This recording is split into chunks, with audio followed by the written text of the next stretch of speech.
G'day everyone. Today's different. It's been a strange week for me. So this episode is going to be different and we're going to talk about gear. Now, I'm going to set the scene where I'm at right now. One of my favourite places in southwest Sydney. I've obviously got a few.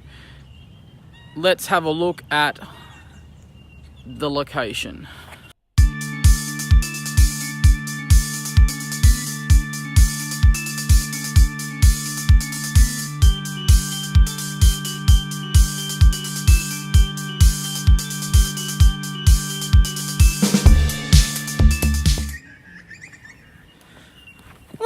Okay, so if you guessed it, I'm at the CASULA Powerhouse. These are the oil tanks. And now I should clarify as well. When I say gear, I'm going to talk about my gear.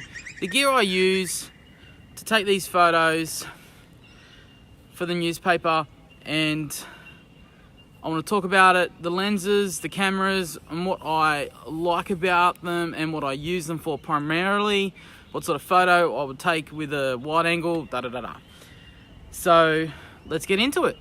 Let's have a look at the actual gear.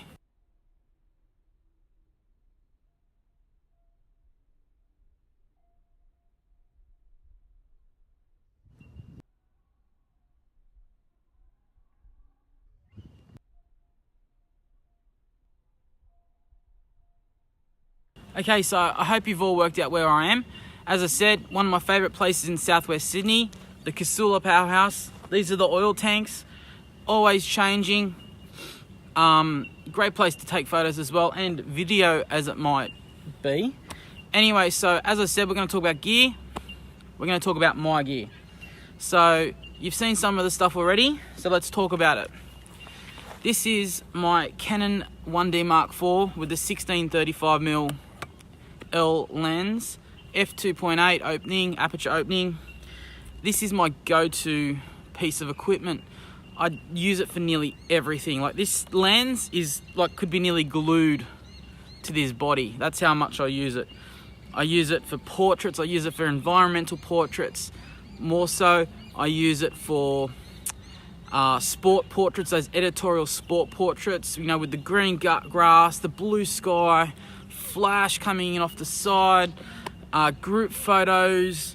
You know, I love the perspective you get with news stuff as well, like getting right up in the face of like people, and like they're really big and then it all falls off in the background.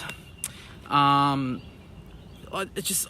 can't talk about how much I love this lens. It's that good. It's that much fun to shoot with. The next one, very similar, well, same body. This is the 24-70 L lens, Canon. Once again, aperture of 2.8. Nice shallow depth of field. This will give it the 70mm mark. I use this for, I don't really use it a lot, to be honest. It's a good lens to have. It's pretty versatile. I use it for portraits, indoor portraits. You can get in nice and tight with the, you know, the shoulders and head and shoulders sort of stuff, torso. You get that shallow depth of field as well when you're closer. If you just don't have that room inside someone's house or in an office or, you know, wherever it may be, if you've got a lot of room to stand back, you'd use a different lens for a portrait. I would anyway. But as I said, this is not really something I use a lot. I've got another lens that I use more, and let's talk about that one right now. Okay, so this is the lens I use for instead of the 24. This has taken an absolute beating. Look at that. That is, I don't even know what to do with that. But I use this indoor portraits. If it's overcast outside, beautiful ambient light portraits. I can go down to 1.4, like an aperture of 1.4. It is sensational. I get that beautiful background blur. I used it the other night. I did some extracurricular sort of shots the other night. So good. I love this lens so much as well. The 16-35 and this one, my two favorite lenses. Now, moving on.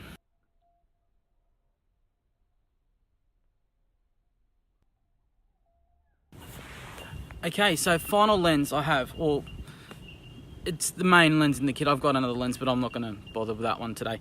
The final lens you've just seen, the 7200. It's pretty big, it's white. I don't like the white. I don't know why they make it white.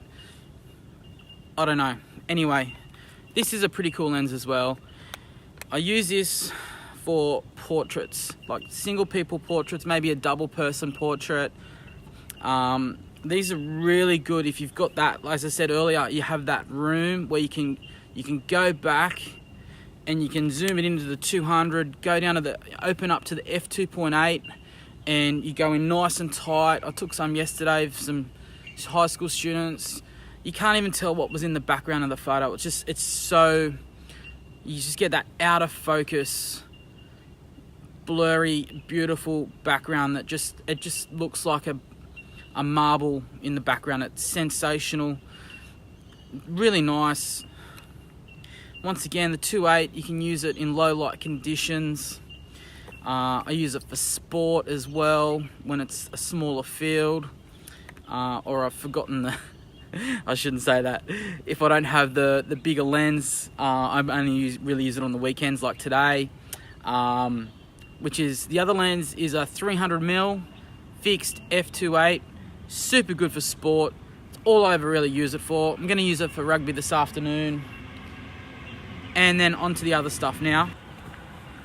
Okay, so this is the last little really bit of kit that I've got. These things here, I've got a couple of these, and these are flash triggers. This is the stuff that I use to move a flash off to the side somewhere, so you get that nice side light on someone's face.